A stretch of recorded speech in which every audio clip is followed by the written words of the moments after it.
Paul, thank you so much for joining us today. Can you tell us first a little bit about LUX Resorts and Hotels and your role within the group? LUX Resorts and Hotels was originally a small company founded about 20 years ago in Mauritius, and I joined the group in 2010.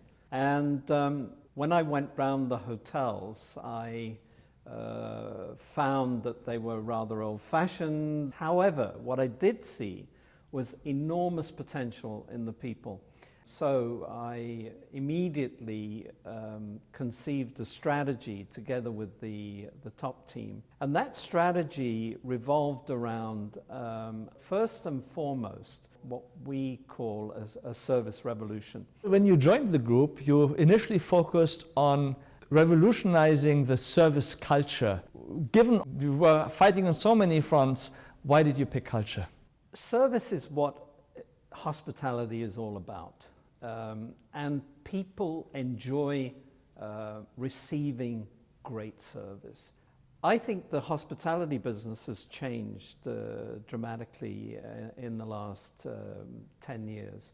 And I think the experience is what matters. And the experience is not generated by the hardware. The people are really what matters. And when one reads the social media, one sees more and more that what is socialized and what is discussed by the guest is about 80% the people and the experience that are provided by the people. So one has to ensure that there's a culture that supports what you want the experience to be, because at the end of it, the customer who receives the service is going to be the judge as to whether that is what they are looking for. What does service revolution mean to you? How is that different from the traditional quality initiatives you see in so many organizations? Well, service is all about people.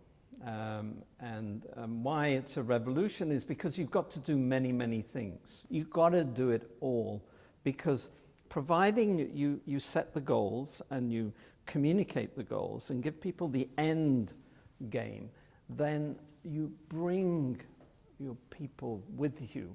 So the revolution is a wonderful term, because you want to demarcate what was the old with the new. And yet our challenge was, how do I beat great hardware? It's with amazing people. What were some of the biggest challenges you faced in staging the revolution? First of all, you've got to make it believable, and you've got to make it in such a way that people are with you.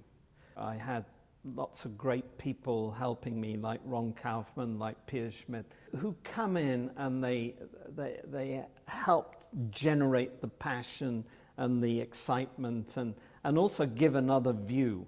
But our key provider was always Ron Kaufman's Up Your Service. And his tool was fantastic, because it was always the ladder of service excellence, going from criminal, basic, all the way through to amazing. But we added one more, and we went up a sixth level, which we call LUX Shining Service. So I think Ron's methodology with Up Your Service, which is being followed by all our team members, and one has to be inclusive and get everybody on board, get the enthusiasm, and the main ingredient is passion. So what would be your advice to leaders of struggling organizations who also would like to have a successful revolution? Make sure that you enlist the cooperation of everybody on your team, and give importance particularly to the front line and not just to the leadership team. And passion.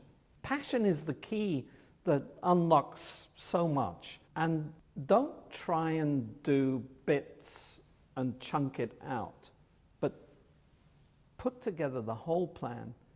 Give people the story. Where are we going? We're here, this is where we're going. As long as you say, we're going there and we're going to get there, I'm going to help you, all the leadership team are going to support you, and we're going to do all these things, And we're going to do it all at the same time. And we'll make it work together. And with enthusiasm, with passion, you can achieve almost anything. Thank you, Paul. Your passion clearly shines through. Thank you so much for being with us today. Thank you, Jochen.